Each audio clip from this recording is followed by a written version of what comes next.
சுமார் 24 லட்சம் முதல் 14 லட்சம் ஆண்டுகளுக்கு முன்னாடி இருந்த காலகட்டத்தை பாத்தீங்கன்னா, மனிதர்களோட பரிணாம வளர்ச்சியிலே அது ரொம்பவே முக்கியமான ஒரு காலம்.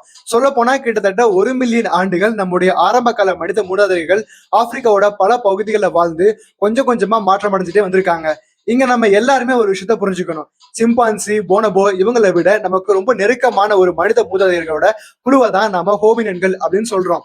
இந்த 1 மில்லியன் ஆண்டுகள் காலத்துல நம்முடைய பரிணாம மரத்துல ஒரே ஒரு கிளை மட்டும் வளரல, பல கிளைகள் உருவாச்சு. குறிப்பா தெற்கு மற்றும் கிழக்கு ஆப்பிரிக்க பகுதிகளில் பல்வேறு மனித இனங்கள் வளர ஆரம்பிச்சாங்க. இப்போ இந்த காலகட்டத்தோட ஆரம்பத்தை கொஞ்சம் ஒத்து பார்த்தோம்னா நமக்கு ஓரளவு பரிச்சயமான ஒரு மனிதரை பார்க்க முடியும். அவர் தான் ஹோமோ ஹாபிலிஸ். ஹோமோ ஹாபிலிஸ பாத்தீங்கன்னா இவங்க உயரம் 1 மீட்டருக்கும் கொஞ்சம் அதிகமா தான் இருந்திருக்கு. அதே நேரத்துல அதுக்கு முன்னாடி வாழ்ந்த ஆஸ்ட்ரலோபித்திகஸ்களை விட இவங்களோட மூளை கொஞ்சம் பெருசா இருந்திருக்கு, பற்கள் கொஞ்சம் சின்னதா இருந்திருக்கு. ஆனா இன்னொரு சுவாரஸ்யமான விஷயம் என்னன்னா, இவங்களுக்கு இன்னும் நீளமான கைகள் இருந்திருக்கு. அதே மாதிரி கீழ் முகப்பகுதியும் கொஞ்சம் முன்னாடி துருத்திக்கிட்டு இருந்திருக்கு. இந்த மாதிரியான சில ஃபீச்சர்ஸ் தான் ஆரம்ப கால ஹோமினின்களோட ஒரு முக்கியமான அடையாளங்களா நமக்கு தெரியுது. ஆனா இவங்க கற்கருவிகளை உருவாக்கி பயன்படுத்தி இருக்கலாம் அப்படிங்கிற ஒரு கருத்தும் இருக்கு. உண்மையிலே ஹோமோ ஹாபிலஸ் அப்படிங்கிற பெயருக்கு கிட்டத்தட்ட கைவினைஞர் அப்படிங்கிற அர்த்தமும் வரும். இவங்களோட எச்சங்கள் கிடைச்ச இடத்துக்கு பக்கத்துல நிறைய கற்கருவிகளும் கண்டுபிடிக்கப்பட்டிருக்கு. அதனால இந்த கருவிகளுக்கும் ஹோமோ ஹாபிலஸுக்கும் ஏதோ ஒரு தொடர்பு இருந்திருக்கலாம் அப்படின்னு கண்டுபிடிச்ச ஆராய்ச்சியாளர்கள் நினைச்சாங்க. அந்த காரணத்தினாலேயே இவங்களுக்கு ஹோமோ ஹாபிலஸ் அப்படிங்கிற பெயரையே வச்சாங்க. ஆனா இங்கதான் ஒரு சுவாரஸ்யமான கேள்வி வருது. இந்த ஹோமோ ஹாபிலஸ் உண்மையிலே நம்முடைய ஹோமோ என்ற பெயரெடுத்து சென்றது தானா? அது மட்டும் இல்லாம அதுக்கு முன்னாடி வாழ்ந்த மனித மூதாதையர்களை விட இது நம்மை போல உண்மையிலேயே அதிகமா இருந்துச்சா? கடந்த சுமார் 50 ஆண்டுகளை மட்டும் எடுத்துக்கிட்டோம் அப்படின்னா மனிதர்களோட ஃபேமிலி ட்ரீயை பத்தி நமக்கு தெரிஞ்ச விஷயங்கள் ரொம்பவே பெருசா வளர்ந்துருக்கு. காரணம் ஹோமோ ஹாபிலஸுக்கு கிட்டத்தட்ட அதே மாதிரியான பிரெயின் சைஸும் கை கால் விகிதாச்சாரங்களும் கொண்ட பல புதிய ஃபாசில்ஸை ஆராய்ச்சியாளர்கள் கண்டுபிடிச்சிருக்காங்க. அதுல சிலது ஏற்கனவே பார்த்த ஆஸ்ட்ரலோபித்தசின்ஸ் மாதிரியான மனித மூதாதையர்களோட தொடர்புடையவங்களா இருந்திருக்காங்க. இதனாலதான் சில ரிசர்ச்சர்ஸ் மத்தியில ஒரு முக்கியமான கேள்வி எழுந்திருக்கு. ஹோமோ ஹாபிலஸ் உண்மையிலே ஹோமோ என்ற நம்முடைய பேரினத்துக்குள்ள வர வேண்டிய ஒரு மனித இனமா? ஏன்னா புதுசா ஃபாசில்ஸ் கண்டுபிடிக்க நம்முடைய ஹியூமன் ஃபேமிலி ட்ரீ இன்னும் பெருசாகிட்டே தான் போகுது. அதாவது ஹோமோ ஜீனஸுக்குள்ள நம்ம ஹோமோ சாபியன்ஸை விட ரொம்பவே வித்தியாசமான தோற்றம் அளிக்கிற பல்வேறு ஆரம்ப கால மனிதர்களையும் இப்ப சேர்த்து பார்க்க வேண்டிய நிலை வந்திருக்கு. அதனால ஹோமோ ஹாபிலஸ் நம்முடைய நேரடியான முன்னோடி அப்படின்னு நமக்கு சொல்றதுக்கு முன்னாடி அது உண்மையிலே நம்ம பரிணாமத்துல எந்த கிளையை சேர்ந்தது அப்படிங்கறதுதான் இன்னும் முக்கியமான கேள்வியா இருக்கு. இது உண்மையிலே கொஞ்சம் சிந்திச்சு பார்க்க வேண்டிய ஒரு முக்கியமான விஷயம். ஏன்னா நம்முடைய நெருங்கிய மனித குடும்பத்துல யாரெல்லாம் வருவாங்கன்னு பார்த்தோம் அப்படின்னா நியாண்டர்தால்கள், அதே மாதிரி உலகத்தோட பல பகுதிகளுக்கு பயணம் செஞ்ச பண்டைய மனித இனமான ஹோமோ எரெக்டஸ், இவங்க எல்லாரையும் நம்மளால தெளிவா அடையாளம் காண முடியும். இவங்க எல்லாருமே ஹோமோ அப்படிங்கிற பேரிடத்துக்குள்ள வர்றவங்கன்னு ரிசர்ச்சர்ஸ் மத்தியில ஒரு பெரிய அளவுல கருத்து வேறுபாடு கிடையாது. ஆனா இவங்களையும் தாண்டி போகும்போதுதான் பிரச்சனையே ஆரம்பிக்குது. ஏன்னா நம்முடைய பரிணாம வளர்ச்சியில வாழ்ந்த ஏராளமான மனித மூதாதையர்கள் இருக்காங்க. இவங்கள சிலர் நம்ம ஃபேமிலி ட்ரீல எங்க சரியா வர்றாங்கன்னு இப்போ வரைக்கும் தெளிவா கண்டுபிடிக்கல முடியல. இன்னொரு முக்கியமான விஷயம் என்னன்னா, மனிதன் அப்படின்னா என்ன அப்படிங்கிறதுக்கு ஒரு அபிஷியல் டெபனிஷன் எதுவுமே கிடையாது. நம்ம ஹோமோ ஜீனஸ்குள்ள இருந்தாலே மனிதனா, இல்ல நம்ம ஹோமோ சேபியன்ஸ் பீசிஸை சேர்ந்து இருந்தால்தான் மனிதனா, அல்லது நிமிர்ந்து நடக்கிற திறன் இருந்தாதான் மனிதனா, கருவிகளை உருவாக்கி பயன்படுத்த முடிஞ்சா மனிதனா, இப்படி பல கேள்விகள் இருக்கு. அதனாலதான் நமக்கு முன்னாடி வாழ்ந்த நியாண்டர்தால்ஸ் மாதிரியான மனிதர்களையும் நம்மோட காலத்துல வாழ்ந்த மற்ற ஹோமின்ஸையும் பற்றி தெரிஞ்சுக்கிறது ரொம்பவே முக்கியம். ஏன்னா இவங்களோட வாழ்க்கையும் பரிணாம வளர்ச்சியையும் புரிஞ்சுக்கும் போது மனிதனா இருக்கிறதுனா உண்மையிலே என்ன என்ன அப்படிங்கிற ஒரு பெரிய கேள்விக்கான பதில கொஞ்சம் கொஞ்சமா நம்ம புரிஞ்சுக்க ஆரம்பிக்கலாம். சொல்ல போனா மனிதனா இருக்கிறத விட உண்மையான அடையாளம் என்னன்னு கேட்கிற ஒரு பெரிய சுவாரஸ்யமான கேள்வியே இதுக்குள்ள இருக்கு. 1960கள்ல லூயிஸ் மற்றும் மேரி லீக்கியோட குழுவினரால ஹோமோ ஹாபிலஸோட முதல் ஃபாசில்ஸ் கண்டுபிடிக்கப்பட்டப்போ அவங்களுக்கு முன்னாடி இருந்த ஒரு பெரிய கேள்வி இருந்துச்சு. இது ஆஸ்ட்ரலோபித்தசைன்ஸோட இன்னொரு பீசிஸா, இல்ல உண்மையிலே நம்முடைய ஹோமோஜீனஸோட ஆரம்ப கால உறுப்பினர்கள்ல ஒண்ணா? அந்த காலத்துல நம்முடைய ஹோமோஜீனஸ்குள்ள யாரெல்லாம் வரணும்னு முடிவு பண்றதுக்கு மனிதர்களுக்கு மட்டும் இருக்கக்கூடிய ஒரு தனித்துவமான கேரக்டரிஸ்டிக்ஸ் என்னன்னு பார்த்துதான் முடிவு பண்ணிட்டு இருந்தாங்க. அதாவது ஒருத்தர் ஹோமோஜீனஸ்குள்ள சேர்க்கணும் அப்படின்னா ஏற்கனவே தெரிஞ்சிருந்த ஹோமோசேபியன்ஸ், ஹோமோ எரெக்டஸ் மற்றும் நியாண்டர்தால்ஸ் இவங்களோட சில முக்கியமான கேரக்டரிஸ்டிக்ஸ் அதுக்குள்ள அந்த உயிரினத்துக்கும் இருக்கணும். இந்த அடிப்படையில தான் ஈக்கி தம்பதியினர் ஹோமோ ஹாபிலஸா ஆய்வு பண்ணாங்க. அப்போ அவங்க ஒரு முக்கியமான விஷயத்த கவனிச்சாங்க. ஹோமோ ஹாபிலஸுக்கு நம்முடைய ஹோமோஜீனஸ்ல இருக்கிற மற்ற உறுப்பினர்களோட 3 முக்கியமான சிமிலாரிட்டிஸ் இருந்துச்சு. முதலாவது நிமிர்ந்த போஸ்டர், இரண்டாவது 2 கால்களை நடக்கிற திறன், மூன்றாவதா டூல்ஸை உருவாக்கி பயன்படுத்துற திறன். அதாவது ஹோமோ ஹாபிலஸ் கிட்ட இந்த 3 முக்கியமான கேரக்டரிஸ்டும் இருந்துச்சு. அதனாலதான் லீக்கி தம்பதியினர் இது வெறும் ஆஸ்ட்ரலோபித்தசின் கிடையாது, உண்மையிலேயே ஹோமோஜீனஸோட ஒரு ஆரம்ப கால மெம்பர் தான் அப்படின்னு முடிவு பண்ணாங்க. ஆனா ஹோமோ ஹாபிலஸ் கண்டுபிடிக்கப்பட்டதுக்கு பிறகு வந்த அடுத்த 10-15 ஆண்டுகள்ல அதே ஆப்பிரிக்க பகுதிகளில் இன்னும் நிறைய மனித மூதாதையர்களோட ஃபாசில்ஸ் கண்டுபிடிக்க ஆரம்பிச்சாங்க. சுவாரஸ்யமான விஷயம் என்னன்னா, இந்த புதிய ஃபாசில்ஸ்லயும் ஹோமோ ஹாபிலஸ் கிட்ட இருந்த அதே மாதிரியான சில கேரக்டரிஸ்டிக்ஸ் இருந்துச்சு. ஆனா இவங்க எல்லாருமே பல்வேறு ஆஸ்ட்ரலோபேத்திகல்ஸா இருந்தாங்க. அதாவது இவங்க நம்ம ஹோமோஜினஸோட ஒரு பகுதி தான் என்று சொல்ல முடியாத அளவுக்கு தெளிவான வேறுபாடுகள் இருந்துச்சு. இந்த கண்டுபிடிப்புகள்ல ரொம்பவே ஃபேமஸான ஒரு ஃபாசில் தான் லூசி. 1974 ஈத்தியோப்பியால இருக்க ஹதார் என்ற இடத்துல லூசியோட ஃபாசில் கண்டுபிடிக்கப்பட்டுச்சு. இது ஆஸ்ட்ரலோபித்திகஸ் அஃபரன்சஸ் என்ற ஸ்பீசிஸ் கிடைச்ச ஃபாசில்கள்ல அந்த நேரத்துல கண்டுபிடிக்கப்பட்டதுலேயே ரொம்ப கம்ப்ளீட்டா இருந்த ஒரு ஸ்பெசிமென். இப்போ லூசியை ஏன் இவ்வளவு முக்கியமான கண்டுபிடிப்பா பாக்குறோம் அப்படின்னா, அவரோட உடலமைப்பிலேயே நிமிர்ந்து நடக்கிறதுக்கான சில தெளிவான எவிடன்ஸ் இருந்துச்சு. குறிப்பா அவங்களோட தை போன்ஸ், அதாவது தொடை எலும்புகள் முழங்கால நோக்கி கொஞ்சம் உள்பக்கமா வளைஞ்சிருந்துச்சு. அதே மாதிரி பெல்விஸ், அதாவது இடுப்பெலும்போட அமைப்பு மனிதர்களுக்கு இருக்கிற மாதிரியே இருந்துச்சு. இதெல்லாம் சேர்த்து பார்த்தப்போ லூசி 2 கால்கள்ல நிமிர்ந்து நடந்திருக்கணும் என்பதற்கான ஒரு நல்ல எவிடன்ஸ் கிடைச்சது. ஆனா இதோட கதை இங்க முடியல. இதுக்கு பிறகு 4 ஆண்டுகள் கழிச்சு 1978 டான்சானியால ஒரு ரொம்பவே முக்கியமான ஃபாசில் எவிடன்ஸ் கண்டுபிடிக்கப்பட்டுச்சு. அது என்னன்னா, புதைப்படிவதம் மாறி இருந்த காலடி தடங்களோட ஒரு தொகுப்பு. இந்த காலடி தடங்கள் நம்முடைய ஆரம்ப கால மனித முதலியர்கள் எப்படி நடந்தாங்கன்னு புரிஞ்சுக்க இன்னும் ஒரு முக்கியமான குழுவை கொடுத்துச்சு. இந்த காலடி தடங்களை தான் லீட்டோனி ஃபுட்பிரிண்ட்ஸ்னு சொல்றாங்க. இது பெரும்பாலும் ஆஸ்ட்ரலோபித்திகஸ் அஃபரன்சஸால உருவாக்கப்பட்டிருக்கான்னு ரிசர்ச்சர்ஸ் நினைக்கிறாங்க. இங்க நம்ம கவனிக்க வேண்டிய ஒரு முக்கியமான விஷயம் என்னன்னா, ஹோமோ ஹாபிலஸ் தோன்றதுக்கு கிட்டத்தட்ட 1 மில்லியன் ஆண்டுகளுக்கு முன்னாடியே ஹோமினிட்ஸ் 2 கால்கள்ல நடந்து கொண்டிருந்தாங்கன்னு இதுல இருந்து நமக்கு தெரியுது. அதாவது நிமிர்ந்து 2 கால்கள் நடக்கிறது ஹோமோஜினஸுக்கு மட்டும் கிடந்த ஒரு தனிப்பட்ட கேரக்டரிஸ்டிக்ஸ் கிடையாது. அப்படின்னா இங்க ஒரு பிரச்சனை வருது. நம்ம ஹோமோஜினஸை வெறும் உடலமைப்பை மட்டும் வச்சு டிஃபைன் பண்ண முடியாதுன்னா வேற எதை வச்சு ஒரு ஹோமினினை ஹோமோக்குள்ள சேர்க்கிறது? இந்த கேள்விக்கு ரிசர்ச்சர்ஸ் ரொம்ப வேற மாதிரி யோசிக்க ஆரம்பிச்சாங்க. வெறும் பிசிக்கல் கேரக்டர்ஸ் மட்டும் வச்சு பார்க்காம அந்த ஹோமினோட எப்படி வாழ்ந்துச்சு அப்படிங்கிறதையும் பார்க்க ஆரம்பிச்சாங்க. அதாவது அவங்க என்ன சாப்பிட்டாங்க, எப்படி ஒரு இடத்துல இருந்து இன்னொரு இடத்துக்கு போனாங்க, எங்க வாழ்ந்தாங்க, எப்படி தங்களோட வாழ்க்கையை நடத்தினாங்கன்னு பார்க்க ஆரம்பிச்சாங்க. இதைத்தான் லைஃப் ஸ்டைல் அடாப்டேஷன்ஸ், அதாவது வாழ்க்கை முறைக்கு ஏத்த மாதிரியான மாற்றங்கள் அப்படின்னு சொல்றாங்க. உதாரணத்துக்கு ஹோமோஜினஸ்ல இருக்க மனிதர்களுக்கு பிரெயின் சைஸ் அதிகமா இருந்துச்சு இல்லையா, இதுக்கு அவங்க சாப்பிட்ட உணவுக்கு ஒரு முக்கியமான தொடர்பு இருந்திருக்கலாம்னு கருதப்படுது. ஏன்னா அதிக கேலரிஸ் கிடைக்கிற அதே நேரத்துல அதை உடம்பு எஃபிஷியண்டா பயன்படுத்திக்க முடிஞ்ச ஒரு ஹை குவாலிட்டி டயட் இருந்திருந்தா அது பெரிய பிரெயின் டெவலப் ஆகிறதுக்கு உதவி இருந்திருக்கலாம். அது மட்டும் இல்லாம சில ரிசர்ச்சர்ஸ் ஒரு ஹோமினா ஹோமோஜினஸ்குள்ள சேர்க்கணும்னா அதுக்கு சில குறிப்பிட்ட லைஃப் ஸ்டைல் அடாப்டேஷன்ஸ் இருக்கணும்னு நினைச்சாங்க. சொல்ல போனா ஹோமோவை வெறும் உடம்போட ஷேப்பை வச்சு மட்டுமே ஐடென்டிஃபை பண்ணாம அது எப்படி வாழ்ந்துச்சு அப்படிங்கிறதையும் சேர்த்து பார்க்க வேண்டிய நிலை வந்துச்சு. அந்த அடிப்படையில தான் ஒரு ஹோமினா ஹோமோஜினஸ்குள்ள சேர்க்கக்கூடிய 4 முக்கியமான லைஃப் ஸ்டைல் அடாப்டேஷன்ஸ் என்னன்னு ரிசர்ச்சர்ஸ் யோசிக்க ஆரம்பிச்சாங்க. அந்த 4 லைஃப் ஸ்டைல் அடாப்டேஷன்ஸை கொஞ்சம் டீட்டெயிலா பார்த்தோம் அப்படின்னா, முதல்ல 600 கியூபிக் சென்டிமீட்டர்ஸ்க்கு அதிகமான அடல்ட் பிரெயின் சைஸ் இருக்கணும். அடுத்தது நம்மை போல பாடி ப்ரொபோர்ஷன்ஸ் இருக்கணும், அதாவது கைகளை விட கால்கள் நீளமா இருக்கிற மாதிரியான அமைப்பு. மூணாவதா லாங்குவேஜை பயன்படுத்துற திறன். 4வது ஸ்டோன் டூல்ஸை உருவாக்கி பயன்படுத்துற திறன். இந்த 4 விஷயங்களையும் வச்சு ஒரு ஹோமினின் ஹோமோஜினஸ்குள்ள வருமா இல்லையா அப்படிங்கிறத முடிவு பண்ணலாம் அப்படின்னு சில ரிசர்ச்சர்ஸ் நினைச்சாங்க. ஆனா இங்கதான் இன்னொரு பிரச்சனை வந்தது. இந்த கேரக்டரிஸ்டிக்ஸ் எல்லாமே ஹோமோ ஹாபிலஸுக்கு முழுசா பொருந்தல. உதாரணத்துக்கு நமக்கு கிடைச்சிருக்க ஃபேமஸான அதே நேரத்தில் ரொம்ப கம்ப்ளீட்டா இருக்க வேண்டிய ஹோமோ ஹாபிலஸ் கல்ஸ்ல ஒண்ணு KNM-ER1813. இதோட பிரெயின் கெப்பாசிட்டி எவ்வளவு தெரியுமா? வெறும் 510 கியூபிக் சென்டிமீட்டர்ஸ் தான். அதாவது ஹோமோஜினஸ்குள்ள சேர்க்கணும்னு சொல்லப்பட்ட 600 கியூபிக் சென்டிமீட்டர்ஸ் அளவையே இது ரீச் பண்ணவே இல்லை. அதே மாதிரி பாடி ப்ரொபோர்ஷன்ஸை எடுத்துக்கிட்டாலும் இன்னொரு இன்ட்ரெஸ்டிங்கான விஷயம் இருக்கு. ஆஸ்ட்ரலோபித்திகஸ் அஃபரன்சஸ் ஸ்பீசிஸை சேர்ந்த ஒரு பெரிய மில் ஸ்பெசிமெனை ரிசர்ச் ஆராய்ச்சி பண்ணப்போ அவர் கைகால் ப்ரொபோர்ஷன்ஸ் ஆரம்ப கால ஹோமோ மெம்பர்ஸ் இருக்கிற மாதிரியே இருந்திருக்கு. ஆனா இங்க ஒரே டெஸ்ட் இருக்கு. இந்த பர்டிகுலர் ஆஸ்ட்ரலோபித்திகஸ் அஃபரன்சஸ் ஹோமோ ஹாபிலஸ் தோன்றதுக்கு ரொம்ப ரொம்ப முன்னாடியே வாழ்ந்தது. சொல்ல போனா சுமார் 3.58 மில்லியன் யூஎஸ்க்கு முன்னாடியே வந்திருக்கு. அப்படின்னா நீளமான கால்கள் நம்மை போன்ற பாடி ப்ரொபோர்ஷன்ஸ் இருந்ததால மட்டுமே ஒருத்தர் ஹோமோஜீனஸ்குள்ள சேர்க்க முடியாது. இதே பிரச்சனை லாங்குவேஜுக்கும் இருக்கு. ஒரு ஃபாசில பார்த்து இந்த மனித மூதாதையருக்கு லாங்குவேஜ் இருந்துச்சா இல்லையா அப்படிங்கிறத நேரடியாக கண்டுபிடிக்க முடியாது. அதனால ஹோமோ ஹாபிலஸ் பேசக்கூடிய திறன் கொண்டிருந்தா இல்ல அதுக்கு 10 மில்லியன் இயர்ஸுக்கு முன்னாடி வாழ்ந்த அதன் ஆன்செஸ்டருக்கு லாங்குவேஜ் இருந்ததா அப்படிங்கிறது எல்லாமே நம்மளால உறுதியா சொல்ல முடியாது. இதனாலதான் ஹோமோ ஹாபிலஸ ஒரு உண்மையிலேயே ஹோமோஜீனஸ்குள்ள சேர்க்கிறோமா இல்லையா அப்படிங்கிற டிபேட் இன்னும் சுவாரஸ்யமா இருக்கு. இப்ப நம்ம கையில எஞ்சிருக்கிறது என்னன்னு பாத்தீங்கன்னா இந்த கற்கருவிகள் மட்டும்தான். 1960கள்ல ரிசர்ச்சர்ஸ் ஓல்டு வாய் காட்ஸ் பகுதிகளில் கிடைச்ச இந்த ஸ்டோன் டூல்ஸை ஹோமோ ஹாபிலஸ் தான் உருவாக்கி இருக்குன்னு ரொம்ப ஸ்ட்ராங்கா நம்பினாங்க. ஆனா இப்ப நமக்கு தெரிஞ்ச ஒரு விஷயம் என்னன்னா ஆஸ்ட்ரோலோபிதெசின்ஸ் கூட கற்கருவிகளை உருவாக்கி இருக்க வாய்ப்பு இருக்கு.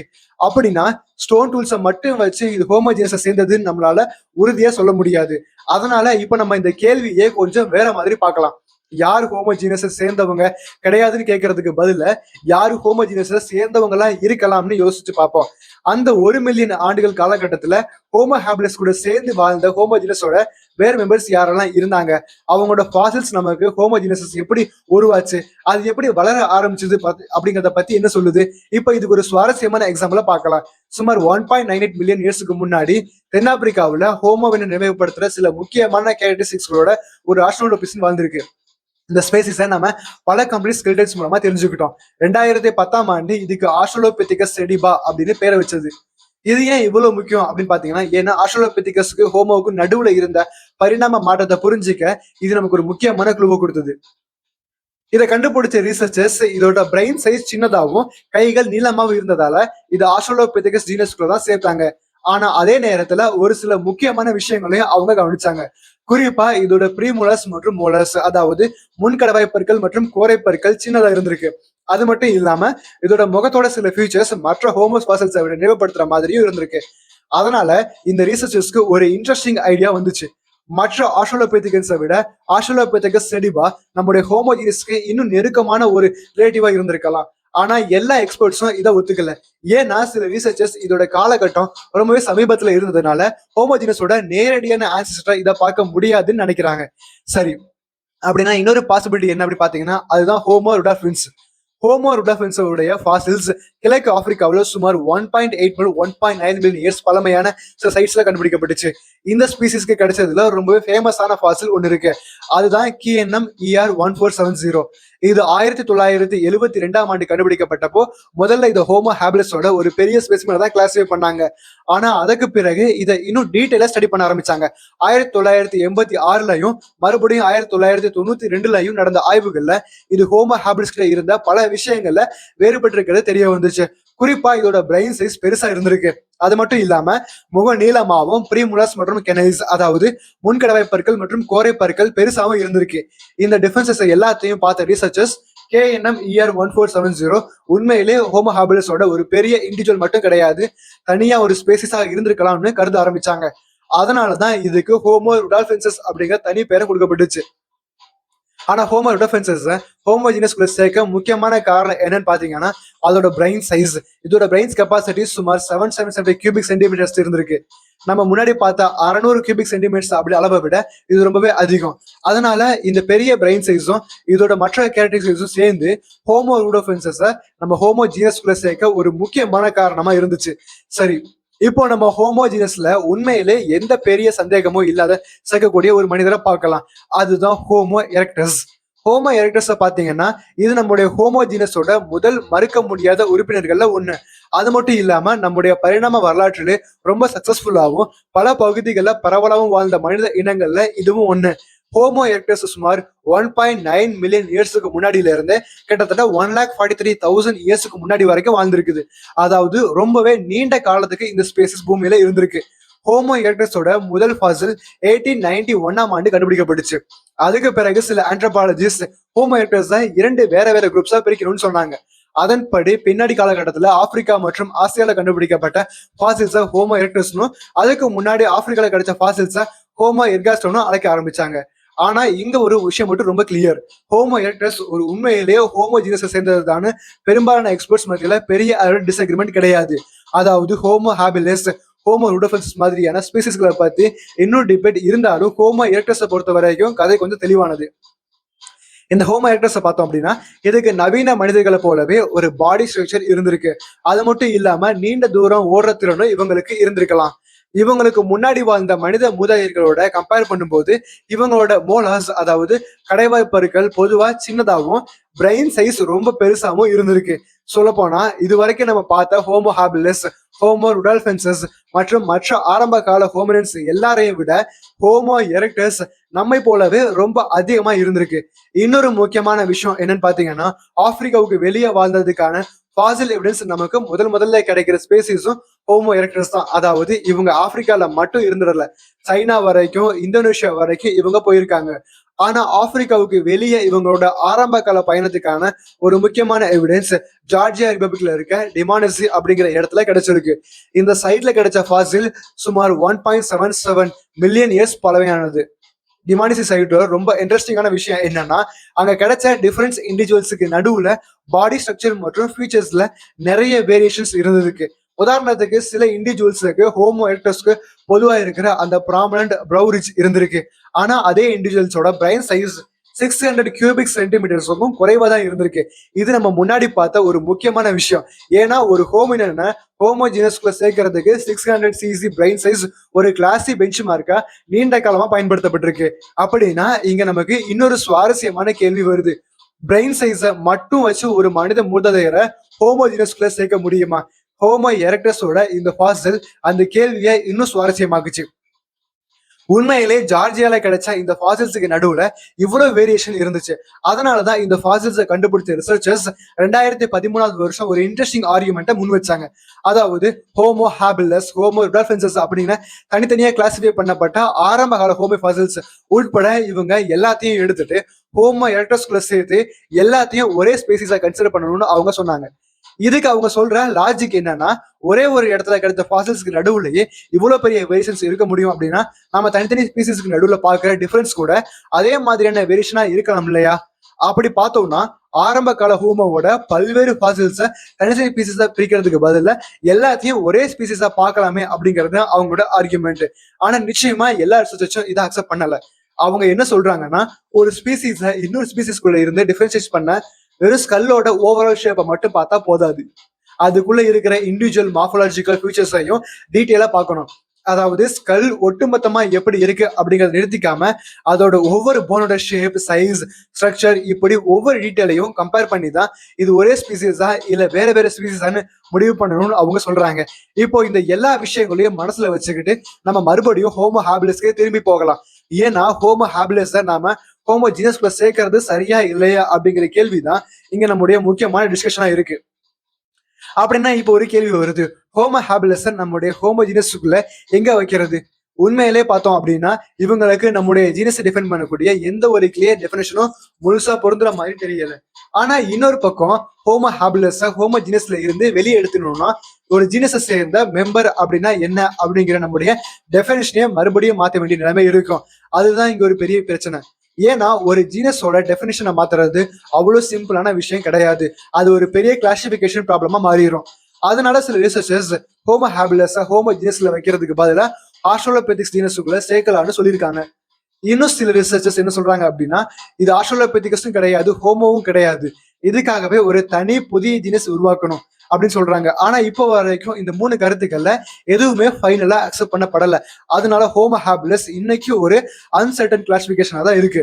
இப்போ இங்க நம்ம ஒரு முக்கியமான விஷயத்த புரிஞ்சுக்கணும். நம்ம ஹோமோ அப்படின்னு சொல்லப்படுற ஜீனஸை உண்மையிலே எப்படி டிஃபைன் பண்றோம்? உருவ அமைப்புல எவ்வளவு டிஃபரன்ஸை நம்ம அக்செப்ட் பண்ண தயாரா இருக்கும்?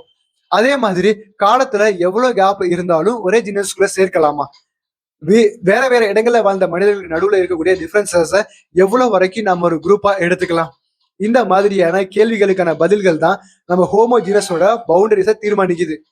முன்னாடி பார்த்தோம் அப்படின்னா பிரெயின் சைஸ் அதிகரிச்சிருக்கிறது, 2 கால்களை நடக்கிறது, மனிதர்களை போலவே கை கால் ப்ரொபோர்ஷன்ஸ் இருக்கிறது, அதே மாதிரி டூல்ஸை உருவாக்கி பயன்படுத்துறது, இப்படி சில கேரக்டரிஸ்டிக்ஸ் இருந்தாலே போதும் அந்த ஸ்பீசிஸை நாம ஹோமோ ஜீனஸ்குள்ள சேர்க்கலாம் அப்படின்னு நினைச்சோம். அதாவது இந்த கேரக்டரிஸ்டிக்ஸ் எல்லாமே ஒரே ஜீனஸோட மெம்பர்ஸா ஆக்குது அப்படின்னு நினைச்சுக்கிட்டு இருந்தோம். ஆனா இப்ப நம்ம கண்டுபிடிச்சிருக்க ஃபாசில்ஸ் எல்லாம் சேர்த்து பார்த்தோம் அப்படின்னா இந்த டெஃபினிஷன் அப்படியே அவ்வளவு சிம்பிளா இல்லைன்னு புரிய ஆரம்பிக்குது நமக்கு. ஆனா நம்ம மேலும் மேலும் ஹாமினின்ஸ் ஃபாசில கண்டுபிடிக்க நம்முடைய ஃபேமிலி ட்ரீ சிம்பிளா ஆகல, அதுக்கு பதிலா இன்னும் காம்ப்ளிகேட்டடா தான் ஆகிட்டே போகுது. அதனால இப்போ வர ரீசெண்ட் ரிசர்ச்சர்ஸ் நம்முடைய பரிணாம வளர்ச்சியை டிஃபைன் பண்றதுக்கு சில புதுசான வழிகளை முன்வைக்குது. அதுல ஒரு முக்கியமான விஷயம் என்னன்னு பாத்தீங்கன்னா பற்களோட சைஸ். அதாவது நம்முடைய ஜீனஸை ஐடென்டிஃபை பண்றதுல டூத் சைஸும் ஒரு முக்கியமான க்ளூவா இருக்கலாம். பொதுவா பார்த்தோம் அப்படின்னா சின்ன பற்கள் இருந்ததுக்கு பின்னாடி ஒரு முக்கியமான காரணம் இருக்கலாம். அது என்னன்னு பாத்தீங்கன்னா உயர்தரமான ஃபுட்டை சாப்பிடுறது. அது மட்டும் இல்லாம ரொம்ப கடினமான உணவை நீண்ட நேர பற்களால மென்று சாப்பிடறதுக்கு பதிலா டூல்ஸை பயன்படுத்தி உணவை முன்னாடியே ப்ரிப்பேர் பண்ணிக்கிற திறன் இருந்திருக்கலாம். அதனால சின்ன பற்களுக்கும் டூல்ஸ் யூஸ் பண்ற லைஃப் ஸ்டைலுக்கும் ஒரு கனெக்ஷன் இருந்திருக்கலாம் அப்படின்னு ரிசர்ச்சர்ஸ் நினைக்கிறாங்க. இது இன்னொரு சுவாரஸ்யமான விஷயம் என்ன அப்படின்னா, நம்முடைய வளர்ச்சி வேகம். அதாவது ஒரு குழந்தை பிறந்ததுல இருந்து முழுமையான அடல்ட் ஆகுற வரைக்கும் எவ்வளவு காலம் எடுத்துக்குது அப்படிங்கிறது ஒரு முக்கியமான க்ளூவா இருக்கலாம். நமக்கு நெருக்கமான ஆப்ரேட்டிவ்ஸை கம்பேர் பண்ணி பார்த்தோம் அப்படின்னா, மாடர்ன் ஹியூமன்ஸுக்கு சைல்டுஹுட்டும் அடலசன்ஸும் ரொம்ப நீளமா இருக்கு. இதுக்கு ஒரு முக்கியமான காரணம் இருக்கு. நம்முடைய பிரெயின் ரொம்ப பெருசா இருக்கு இல்லையா? அந்த பெரிய பிரெயினை வளர்க்கவும், அதே நேரத்துல அந்த பிரெயினை பயன்படுத்தி நிறைய விஷயங்களை கத்துக்கிறதுக்கும் நமக்கு நீண்ட சைல்ட்ஹுட் தேவைப்படுது. அதாவது நம்ம வாழ்க்கையில குழந்தை பருவம் நீளமா இருக்கிறதுக்கு வெறும் பயாலஜிக்கல் ஆக்சிடென்ட் கிடையாது. நம்முடைய பெரிய பிரெயினை டெவலப் பண்ணவும், அதை பயன்படுத்தி காம்ப்ளெக்ஸ் ஸ்கில்ஸை லேர்ன் பண்ணவும் தேவையான ஒரு முக்கியமான காலகட்டம் தான் அது.